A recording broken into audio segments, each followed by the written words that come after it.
All right. Good morning, good afternoon, everybody. My name is Jason Flame, and welcome to the Master Motivation Podcast on this Monday, June 13th, 2022. Super excited.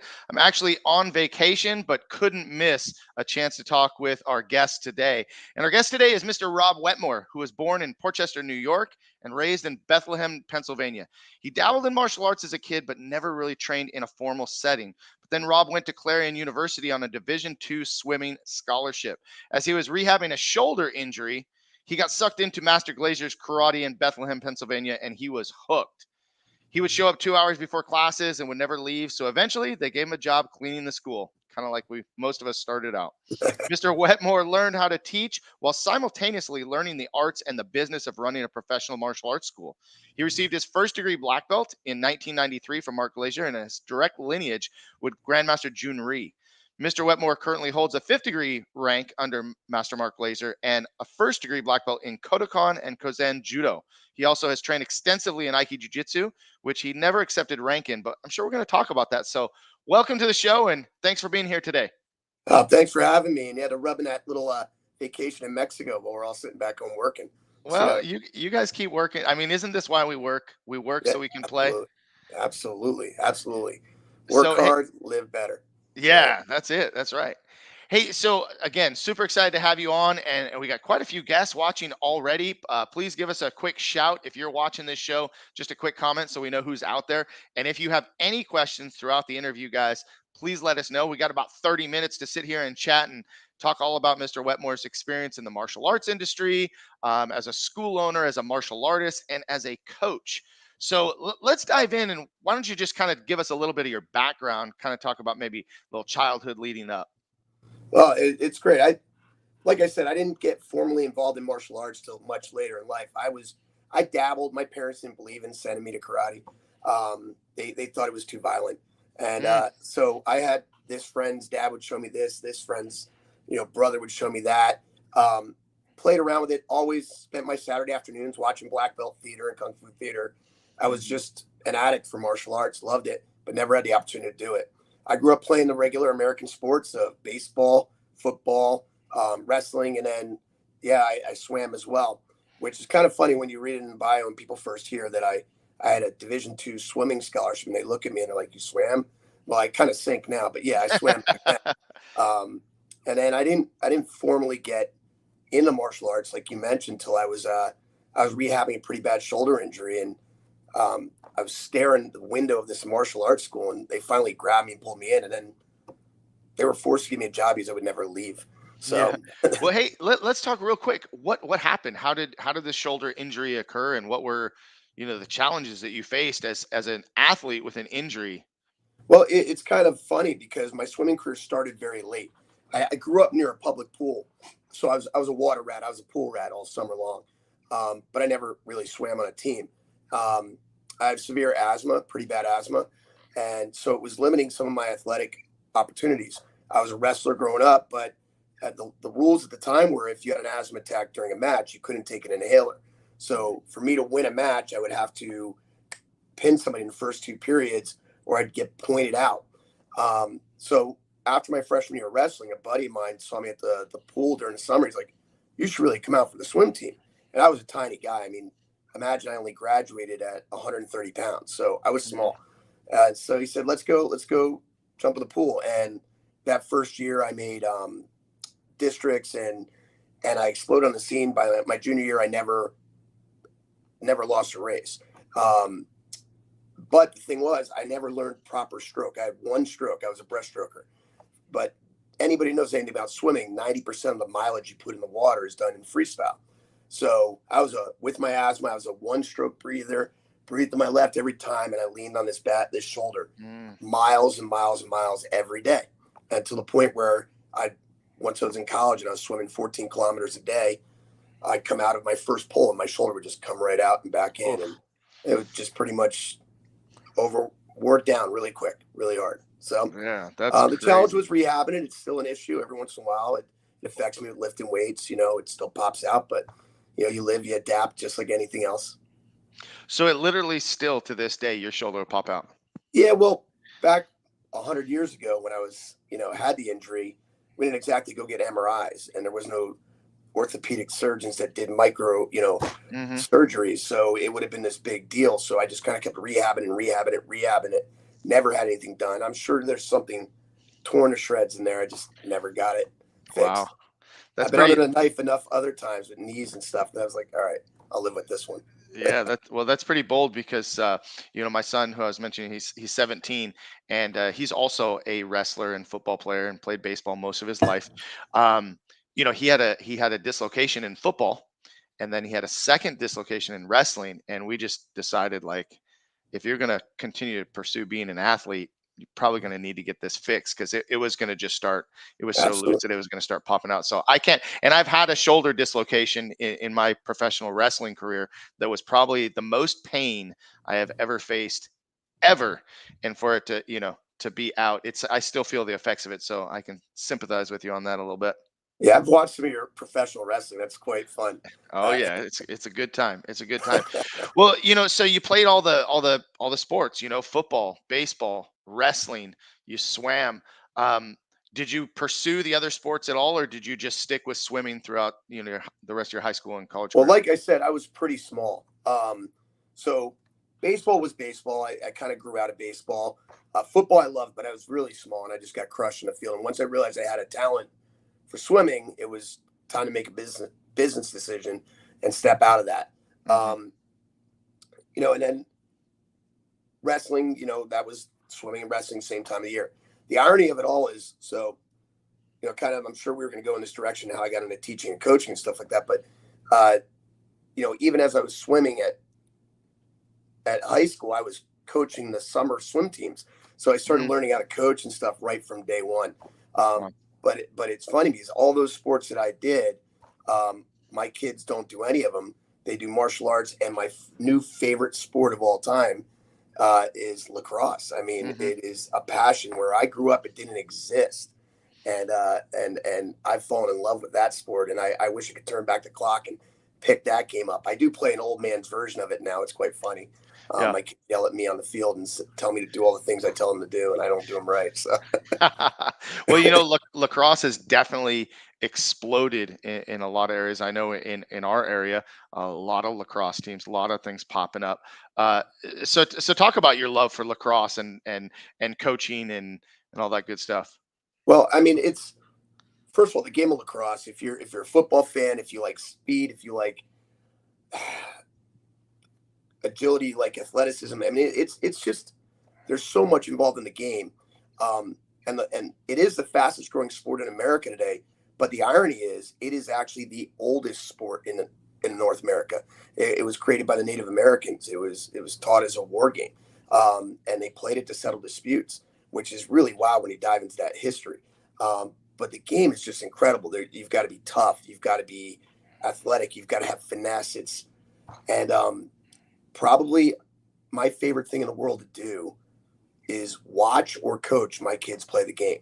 I mean, I'm passionate about it. My wife calls me crazy. She's like, it's all lacrosse, all lacrosse. She's like, do some housework. I'm like, I'm doing lacrosse stuff and I'm doing martial arts stuff. I'm busy. Yeah, No, yeah. I love the game. I love the competitiveness. And my older son played. He just graduated high school. He just actually finished his first year at West Virginia. He didn't play at West Virginia. My younger son is really talented lacrosse player. He's entering eighth grade, and I think he's going to go somewhere. But I also attribute a lot of their success to the fact that they've been on the mat with me since they were 3 years old. And I talk to my parents here at Leading Edge about that all the time. That parents shouldn't be choosing sports over martial arts. It should be martial arts and sports, and martial arts is there to complement all the other sports. I mean, Hmm. I truly think that the discipline to practice, the focus on the field, the proprioception, the coordination, the reflexes that they've built in on the mat really help. And my son, he's a two-way midfielder and he takes face-offs, and face-offs is all about reflexes and toughness and body awareness without using vision. And he's been grappling and rolling on the mat since he was 3 years old, and I Hmm. truly believe it's a big part of his success. Right. Well, and I've talked about this with several coaches, instructors, in interviews in the past about, martial arts and other sports. I mean, I can remember that I was the martial arts guy that did not want my students doing other sports because like you had to be 100% committed, you had to be focused, you had to, martial arts was life. And then of course I had kids, and Yep. we start putting my kids in different activities, and then I saw it really was that I saw the value of what martial arts complemented the other sports, and at the same time what I could take from other sports to complement our martial arts, our teaching and coaching style. And Absolutely. my wife is down at the pool right now, but she commented and said that she agrees that well-rounded kids make the best athletes, and I 100% agree. I think that it's so important that we allow them to play these other sports and these other activities and let them complement one another. I also, learned a valuable lesson that too much of anything for too long can be a detriment. When you play Absolutely. year-round sports with no break and no other outlet, that can be very damaging. So listen, we got like a bunch of people watching right now. If you guys are watching, drop us a comment, please. Give us a question, something, maybe a little something more to talk about. But we're talking about martial arts for a second here. So you talked about getting your first degree black belt under Mark Glazier. What was that experience like?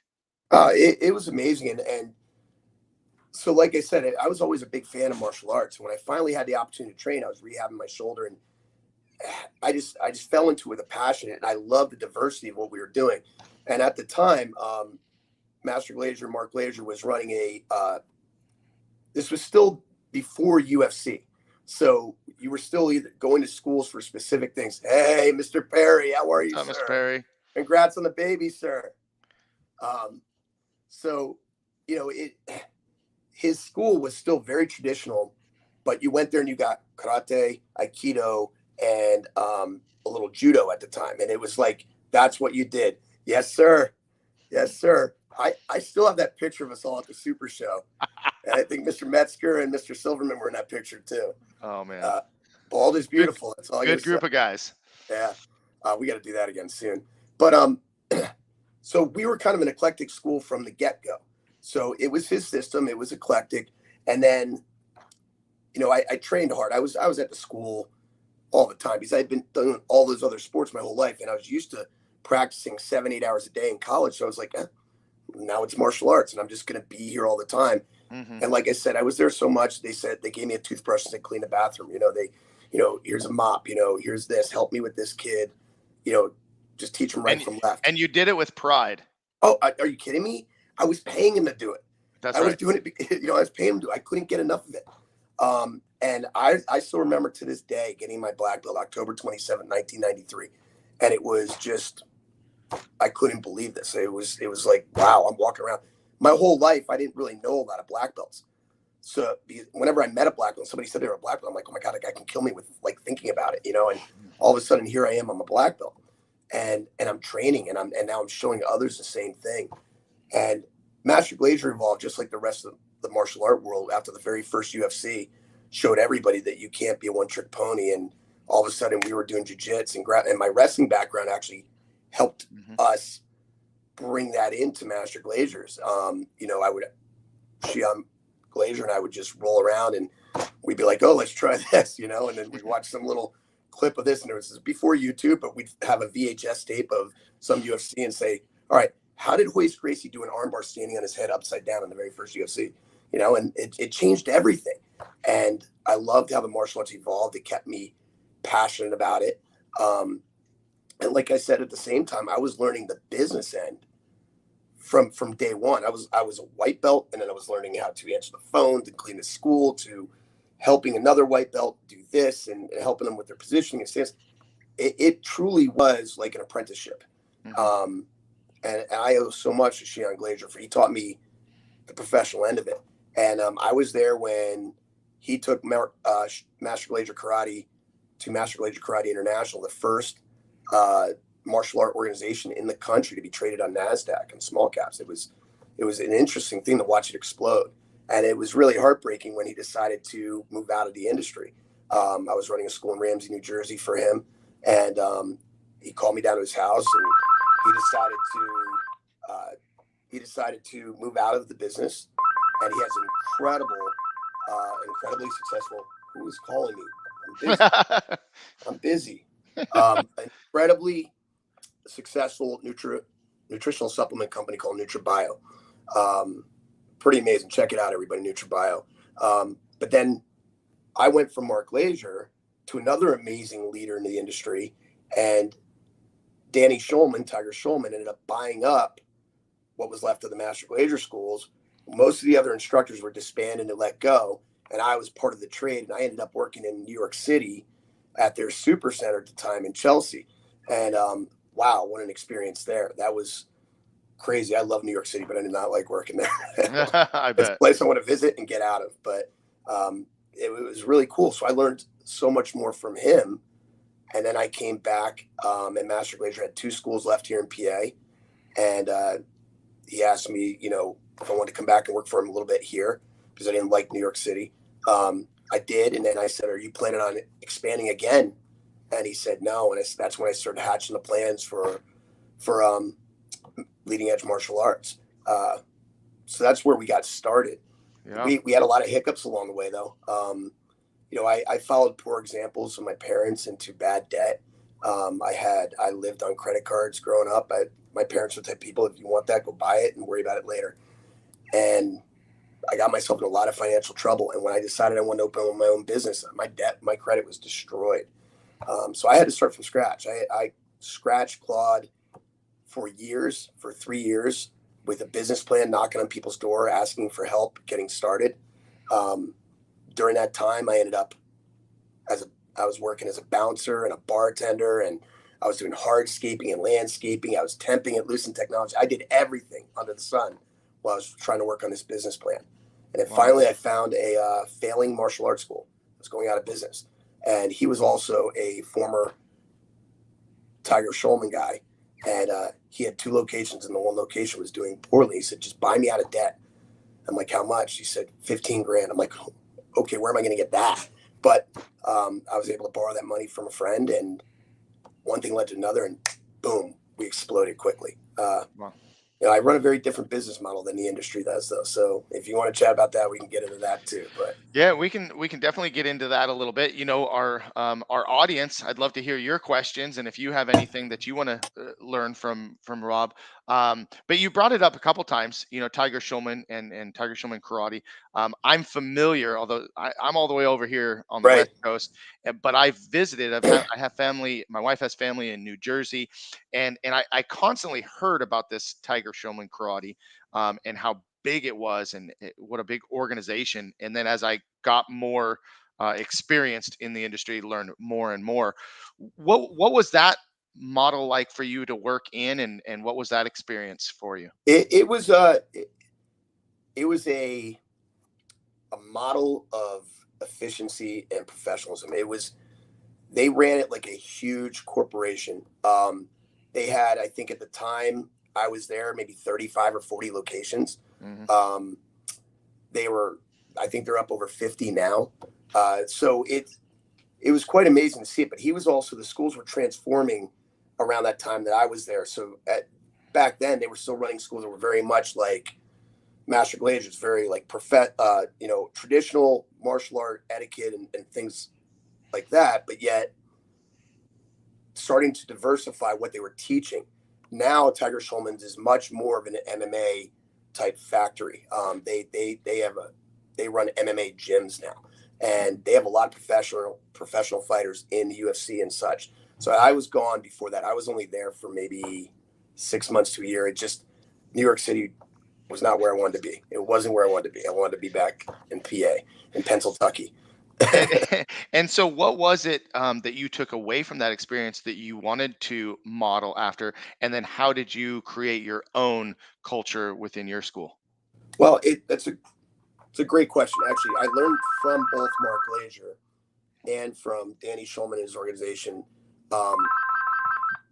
to run martial arts schools, not like neighborhood gyms, but a place where every time somebody comes in here, you want to create a quality experience for them. You have the cleanest schools. You have the most professional staff.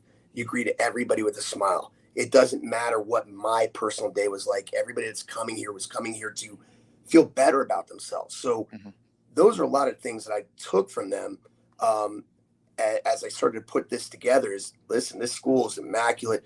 If you ever read our reviews, it's everybody's so nice, everybody's so friendly, everybody's so professional. Class start on time, end on time. You get what you're expecting to get. It's just run professionally, not like the neighborhood gym. I also learned probably one of the tricks, or not tricks, but traits that helped make me as successful as I became was guerrilla marketing. I learned guerrilla marketing from Mark Glazier and Danny Schulman, and it was knock on every door, say somebody's name 3 times, make sure that they remember you. That's how we've, look at that, Lima Strong, baby. How are you, Mrs. Byers? So we've learned through guerrilla marketing. We've really injected ourselves into the community. We sponsor youth sports. When I coach lacrosse, when I coach football, the kids call me Coach Sensei, and it's really cool. A lot of the things that I teach on the field, I teach here at the school. We toe the line. Everybody's standing with discipline. I tell everybody that I work with, whether they're here at the school, my 2 sons, or my players, I expect 3 things from everybody I work with or everybody I'm trying to grow. I want everybody starts with having good discipline. 2, always trying your best. And 3, be coachable. Be willing to listen and learn. If you do that in school, if you do it in sports, if you do it in your career, if you do it in martial arts, sky's the limit. So we apply those principles everywhere we go. That a lot of those things kind of built our model. Mm-hmm. But it's kind of interesting. The one thing that I did change a lot from my experience with Master Glaziers, with Tigershulmans, as the industry has these very contract-oriented business models around our industry. I was very good at that under Master Glazier and Tigershulmans. I was very good at getting people to sign up for years, upgrading, renewing, things like that. The things that make the business go round. Since the day I opened Leading Edge Martial Arts, we have been a no-contract martial arts school. I had no contracts, never had one, never will. Everything's month to month here. I believed in, I wanted people, if they leave, and they're going to leave, they're not going to say anything negative about us. So even the people that leave Leading Edge because they move on, because they lose interest, because they don't have the money, it's never a negative experience. There's no gimmicks. There's no upcharges. Nobody gets a better deal than anybody else. Everybody pays the same price. When our tuition goes up, it goes across the board. All the student body, their tuition goes up to the exact same amount. Everybody. It's just a different business model. And it makes the enrollment process super easy, but it also killed us during COVID. Mm-hmm. It killed us during COVID. Mm-hmm. It also hurt me with, and not to get on a tangent, but a business partner that didn't handle things very ethically, and that hurt us right before COVID because we had no contracts to stop some of the things that he was doing. So, but we survived it all. And like martial arts teaches us, the non-quitting spirit, you overcome everything, right? We don't give up. You get knocked down as many times as you can. It's all about getting back up. Well, I'm glad that you brought up COVID because, with martial arts schools all over the country, we all face this in different ways, right? Some people took it as an opportunity to, bow out and dismiss themselves from the business. Some of them used it as an excuse to kind of lay low and wait until things happen. And then many of us took the opportunity to do literally whatever it takes to keep our students training, keep our students active, continue to provide the service. And, just kind of going back to what you're talking about, there's a lot of different ways for people to run martial arts schools. And I've seen successful people in all different areas, right? So I love what you're saying about being community oriented too, because I'm sure that that's where, you really bounce back a little bit faster when you have Absolutely. that great relationship and you have that rapport and you have that reputation within your community. But talking about COVID and how you took a big hit, how are you doing now, and how have you been doing? Because I'm assuming that things are just about back to normal for you guys. Well, we're getting there. It was hard. Like everybody else, we had to pivot on a dime and kind of recreate the wheel overnight. I mean, I still remember St. Patrick's Day teaching our first virtual martial art classes. And totally winging it. I had my 2 boys. drug in here every single day. I did it a little bit differently than everybody else. Everybody was kind of jumped on the whole Zoom program right away, where I kind of did it as pre-recorded classes. I would record classes so that people could, thank you, sir. Um, we would record the classes and post them and per belt level, and then we used a check-in method, and that's how we would know what if they took their classes. But they gave them the diversity to train when they wanted to train and not necessarily by a locked class time. It was tough. It was sketchy. We leaned on the PPP loans. I never laid anybody off, so that was a big plus for us. We kept chugging away. The kids' classes have certainly bounced back super fast. The adult market has been a little bit slower to come back, but I'd say we're about 75% of the way back. Good Um, for you. Now obviously, I'm sure you feel the same pain. Summer is the toughest time of the year, right? Everybody's going on vacation, traveling, going overseas. That's when you get, but then back to school, it's right around the corner, and that's when we explode. So we're Right. looking forward to that. As you say that, summer is traditionally known as a difficult time for martial arts schools. Um, I like to look at it as the fun time because we go into a different kind of mode of training during summer. We and what's great about COVID for us is that we did so much of our training outside. So Right. training outside in the parking lot is almost like normal. I mean, I actually we moved our martial arts school literally right at the beginning of COVID. We moved into a brand new facility that we could not use the mat for almost 6 months. Yeah. So, but we got used to training outside, and so summertime has always been kind of fun for us because we don't do summer camps and we don't do any kind of daycare, but we just do a lot of things. Different themed weeks, themed days, fun contests. We let all our students wear MMA shorts and T-shirts to class, so kind of step back from take a little break from always wearing the uniform, which I'm a very traditional we're a very traditional school, so wearing a uniform or not wearing a uniform can sometimes be weird for me, but the kids love it. And then we start doing different things that where we're doing buddy days and we're doing fun things to Yep. bring people in. The last person that commented, Dane, is one of our black belts, and he knows that as we were training through COVID and we're training through the summertime, it's always a challenge because every season there's a different sport. In our area, soccer is what, like, everybody plays soccer, and then Okay. baseball season comes, and then football season comes, and then it goes back to what we were talking about before. If people in our school understand that as they're playing these other sports, martial arts is going to be their that's their the one that they fall back on. That's the one that keeps them going, keeps them active, keeps them staying in shape for all the other sports, and reinforces what they're doing. So I actually really look forward to summertime, and then the back to school time is just the big boom. Then we go Yep. through the holidays, so there's always kind of something for us, right? But I want to get back to talking about culture because I think that that's something that's really important to talk about. And you brought up community support. I see Yep. you out there. I see what you're doing in your community. I love it. It's something that we pride ourselves on in our school. And so, talk a little bit about what you do in your community that maybe other people would benefit from maybe jumping on board and getting involved. Because I tell people that I'm a member of the Chamber of Commerce, and people are like, that's a waste of time. Well, it might be a waste of time for you, but for me, it's been one of the best things that I've done as far as creating relationships and a network. So, just talk a little bit about that. The Chamber of Commerce is great. The elbow rubbing is amazing. Um, so we have a couple staple things that we do regularly.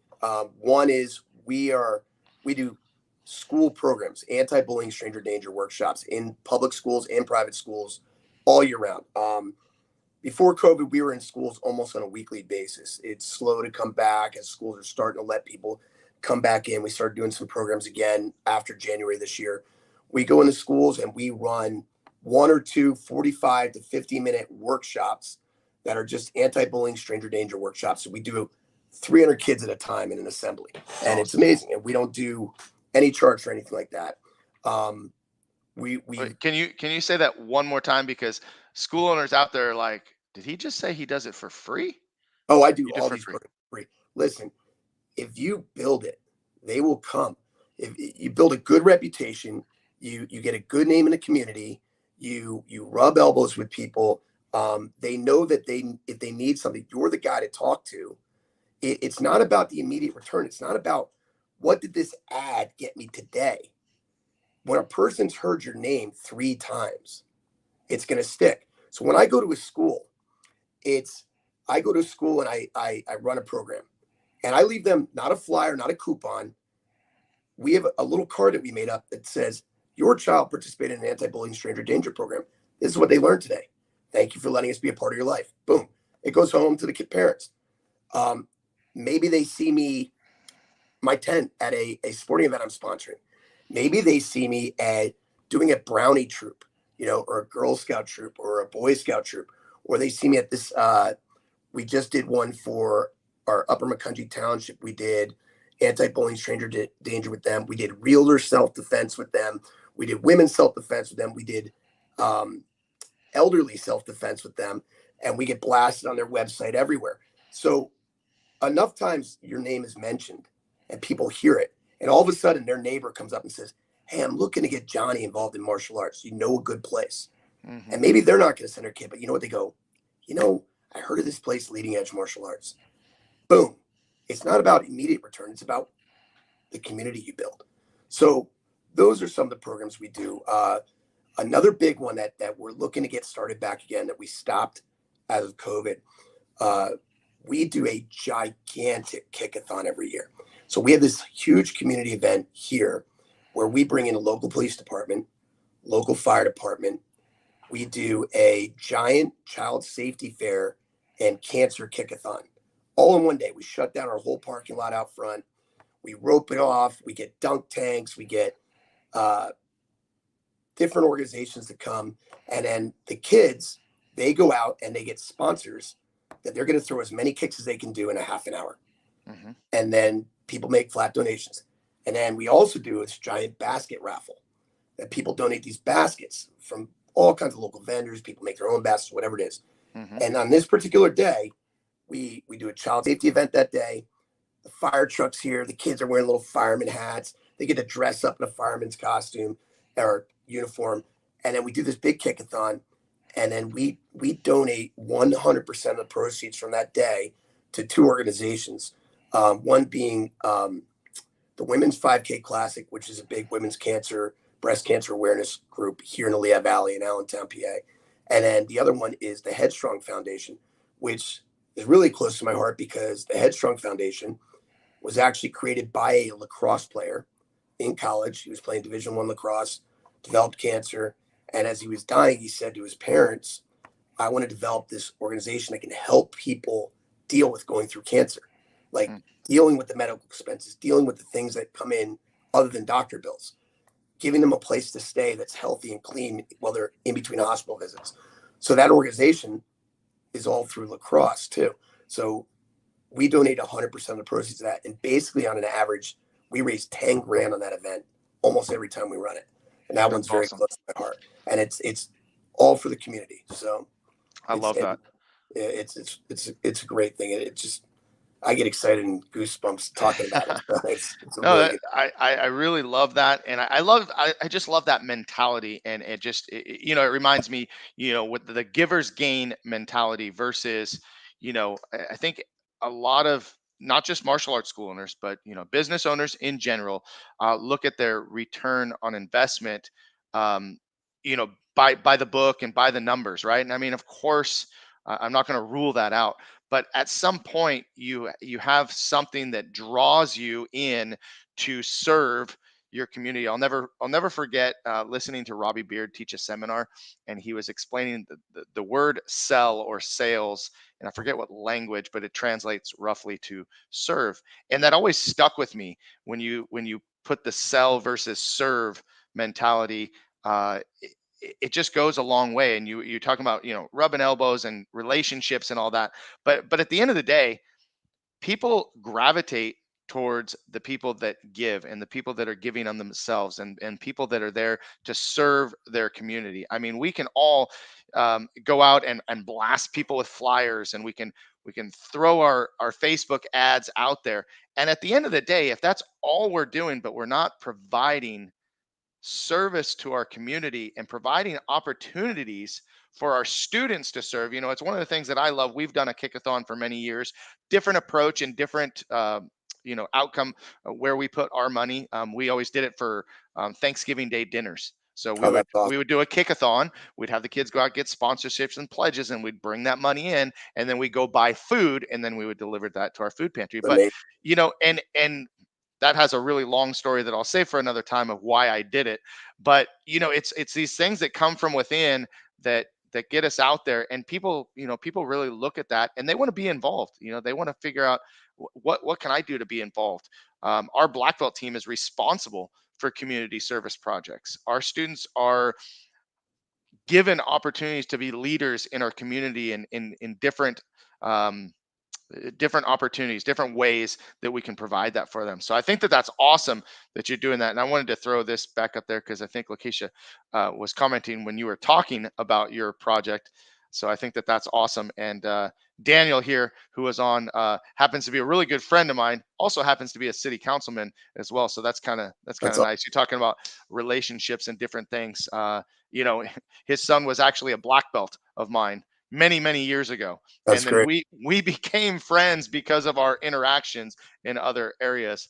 And he's an awesome dude. He helps us do a lot of stuff in Moore Park. So anyway. And if I can encourage the other school owners out there, I mean, well, we've kind of made it a rule. We don't say no to anybody when they ask for a program. It doesn't matter what it is. Churches, we do. I belong to a very big church. We do workshops there every year. Mhm. It doesn't matter. It doesn't matter what the group is. Just be there. Be there for your community, because that's what we are. A good martial arts school is a safe haven for your community. It Mhm. really is a place that they can go to feel good and safe. So Well, and at the same time, right? Um, the community is what helps us stay in business. The community is who supports us and provides us with the students that we teach each and every day. So why would we not give absolutely, back and sponsor and coach teams and get involved with Rotary or Chamber of Commerce or whatever it is. There's always something to help give back. So we're nearing the end of our time, though. It went super fast. We're at sure almost did. 40 minutes here today. We've had a solid audience. I just want to give everybody a last chance to ask any questions. If you have any questions for Rob or myself, please go ahead and ask. But Rob, can you just give everybody watching here just kind of, your, I like to call this like a master minute, right? So give me a minute of motivational talk that when you go and you speak to a classroom, you go and speak to a realtors group on self-defense. I know that there's always a message that you want to send. What is that message?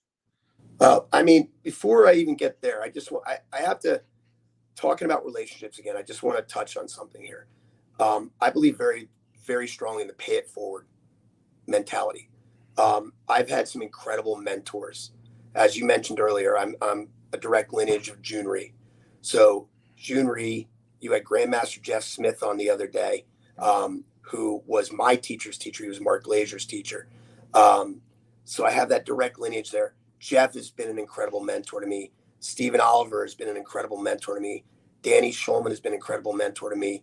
Um, to the point that we've created this bond and brotherhood and relationship that we actually ride motorcycles across the country together, all of us.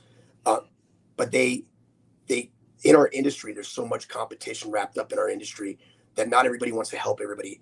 And Mm, these gentlemen have just been amazing, and they pay it forward, and they've taught me and helped me and guided me and showed me the way. And it's just been tremendous to leading to my success. Um, my message in the schools is, when we talk about self-defense and the importance of self-defense, one of the things that I talk to everybody about is, I'm sure you've heard, I don't need to know that stuff. I'm never going to know self-defense. I'm not a fighter. I tell everybody the same message. I put on my seatbelt every day when I get in my car. not because I'm hoping to test it out. I'm hoping to God I never have to use it. It's there Mhm. just in case. And that's self defense. Self defense is a seatbelt. So that's one of our messages that we talk about. But, we talk about in the schools about respect, honor, integrity, doing the right thing, even when no one is there to remind you to do the right thing. And that's one of the big messages. We have very big heart to hearts. When we go teach at a school, we don't just teach punch and kick.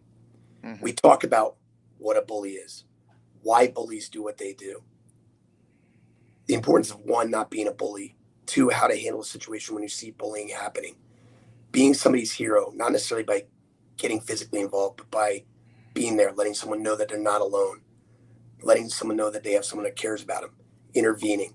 And I talked too about because of the confidence that we learn through martial arts, we don't ever feel the need to prove ourselves to anybody else. Therefore, that fluffing of the feather that causes bullying doesn't really happen. And when you carry yourself with confidence, you're less likely to be a victim. Mhm. So, I mean, there's so much that we could talk for hours. And Oh yeah. and I mean, I think we have a lot of common philosophies. I really do. I see what you're doing, and I love what you do.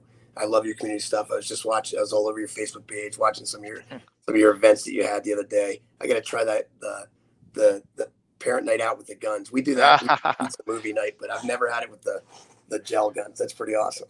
Yeah, yeah, it's been fun. Hey, well, listen, I'm going to throw this question up here because we have someone on Facebook that wanted to ask, what is the most memorable moment of your martial arts teaching career? Maybe about a student or something that happened at your school. Oh God, there's been so many. Um, this one's really recent. This may not be the most memorable one, but it's one that I'm probably one of the most proud of. So one of my junior instructors, her name is Georgie Butch. Georgie is just graduated last week from high school. Georgie, very quiet girl when she first came to Leading Edge. Very quiet, very soft spoken, very, you know, it's kind of under the radar kind of girl. She ended up becoming a 3 year starter on the wrestling team at her high school, which was awesome. And she kicked butt too, which was a testament to her athleticism. Um, but when we started talking a couple months ago about her first degree black belt test and then what she was planning to do after graduation, um, I really didn't realize when we collect report cards, but I didn't really realize the scope of who Georgie Butch was as an individual. And my first eye opening experience was when a student receives their black belt at Leading Edge, they have to give speeches. They give a speech in front of everybody at the graduation. And her speech just knocked me off my chair. It's actually posted on our YouTube channel. You can share it later if you want. Um, and it blew me away. But then what happened last week was even more impressive. I had no idea. Our high school has a graduating class of 1,000 students. 1,000 students. She gave the commencement speech at her high school in front of 1,000 peers and classmates. And it was incredible. It was done with such, it was all about, she didn't say the words non-quitting spirit, but it's about dealing with adversity and overcoming obstacles. And no matter what you're dealing with, never giving up and still fighting forward. And knowing that the lessons that she learned here at Leading Edge Martial Arts didn't get her there, but absolutely helped as a crutch or a stepping stone or a Hmm. motivational direction for her. Knowing that it touched her life like that, probably it's not the most memorable, but it's right here. It just happened last week. It blew me away. So That's so awesome. That's so cool. Well, isn't it awesome that we have experiences like that? And I'm sure you could tell us a whole bunch of stories about students that change. But we witness things as martial arts instructors that people don't necessarily realize or recognize. I mean, we watch our students grow up and graduate high school and college. We watch people get married. Unfortunately, we see divorce. We yeah, see children being born. Sometimes unfortunately death. There's a lot of things that we see in our schools, and then we see the success of earning their black belt, and we see the failure of them maybe not earning their black belt. So many things and so many stories, but at the end, right, we talk about the facing adversity and overcoming obstacles and becoming a family. I feel Yeah. like when I read about your school and I see your posts, I feel that you and I have that in common, where we have that family culture within the school. I mean, you use Lima Strong. We've used MPK Strong. Yep. I use MPK Family a lot within our school, because that's what these people, become, is Absolutely. is part of our family. And I mean, I look at some of my instructors now, and I look at some of my younger students, that it's like I only have two kids, but I think I really have hundreds of kids that I've helped, Absolutely. been a part of raising them. So it's an amazing experience, and we're so fortunate to do what we do, right? Absolutely. I mean, I couldn't imagine doing anything else except maybe coaching lacrosse as a part-time job. But truly, I joke about it all the time. I get to work in pajamas and bare feet, tell people what to do and better their lives, and they pay me for it. I mean, it's a dream come true. Now, you being a father, and I'm sure your children have been on the mat with you since the beginning too. And just to touch on one other of my proudest moments, it absolutely has to be the day I tied a black belt around each of my sons' waists. I mean, as a father, as a teacher, to watch them grow into that and follow in your footsteps and become leaders themselves, I would have to say, I shed a tear each time I put a black belt on one of my kids. And it really is a special moment. Yeah, for sure. And I know that feeling. I've done it for my daughter, my son, and my wife. So it is. It brings goosebumps, right? When you think of that Absolutely. success, because we also face some different challenges of, training our kids, and our own family comes with its own challenges, right? Absolutely. Well, hey, listen, I just want to thank you for being on the show today. Thanks for taking the time with me, and all our viewers that are watching, guys. If you enjoyed this, please share the video, and if you're enjoying this podcast, please subscribe to the channel so you can check out not only some of the past interviews, but some of the upcoming interviews every Monday here at 12 p.m. Pacific time.